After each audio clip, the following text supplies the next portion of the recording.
क्या आप जानते हैं कि इस्लाम से पहले सौम यानी रोज़ा का लफ्ज़ इंसानों के लिए नहीं बल्कि घोड़ों यानी हॉर्सेस के लिए इस्तेमाल होता था। जी हाँ, वो इबादत जो आज हम अल्लाह के लिए करते हैं उसका नाम अरब के लोग अपने जानवरों की ट्रेनिंग के लिए इस्तेमाल करते थे। आखिर घोड़ों की ट्रेनिंग से रमज़ान के रोज़े तक का सफ़र कैसे तय हुआ और यहूदियों को देखकर मुसलमानों ने रोज़ा रखना क्यों शुरू किया? आज एपिसोड 1 में हम रोज़े की मुकम्मल तारीख जानेंगे। अरबी ज़बान में रोज़े को सौम कहा जाता है, जिसका मतलब है रुक जाना या ठहर जाना। इस्लाम से पहले अरब के लोग, खास तौर पर वो कबीले जो लूट मार या चोरी करते थे, उन्हें अपनी सवारियों यानी घोड़ों को बहुत सख्त बनाना पड़ता था। घोड़ा एक नाजुक जानवर है जो ना ज्यादा भूख बर्दाश्त कर सकता है और ना रेगिस्तान की तपती हुई लू यानी हीट।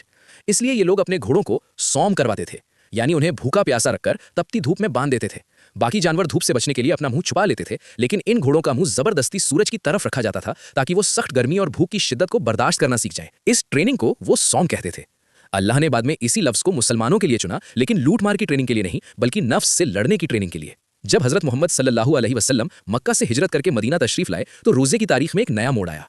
आप सल्लल्लाहु अलैहि वसल्लम ने देखा कि मदीना के यहूदी मुहर्रम की 10 तारीख आशूरा का रोज़ा रखते हैं। आप सल्लल्लाहु अलैहि वसल्लम ने उनसे पूछा, तुम ये रोज़ा क्यों रखते हो? उन्होंने जवाब दिया, ये एक महान दिन है। इसी दिन अल्लाह ने मूसा अलैहिस्सलाम और उनकी कौम को फ़िरौन के जुल्म से नजात यानी आज़ादी दी थी और फ़िरौन को दरिया में गर्क किया था। हम अल्लाह का शुक्र अदा करने के लिए ये रोज़ा रखते हैं।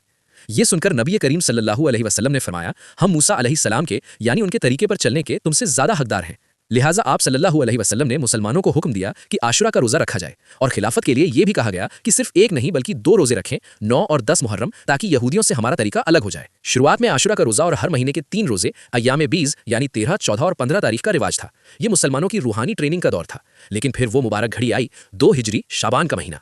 अल्लाह ने मुसलमानों पर एक मुकम्मल महीना फ़र्ज करने का फैसला किया। कुरान की आयत नाजिल हुई, ए ईमान वालो, तुम पर रोज़े फ़र्ज किए गए जैसे तुमसे पहले लोगों पर फ़र्ज किए गए थे।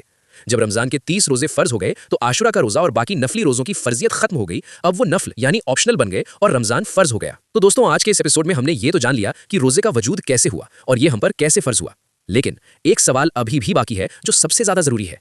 वो सवाल ये है कि आखिर अल्लाह ने हम पर ये भूख और प्यास आखिर क्यों फ़र्ज की? क्या अल्लाह को हमारी भूख की ज़रूरत है? नाउज़ुबिल्लाह, हरगिज़ नहीं। तो फिर रोज़े का असल मकसद क्या है?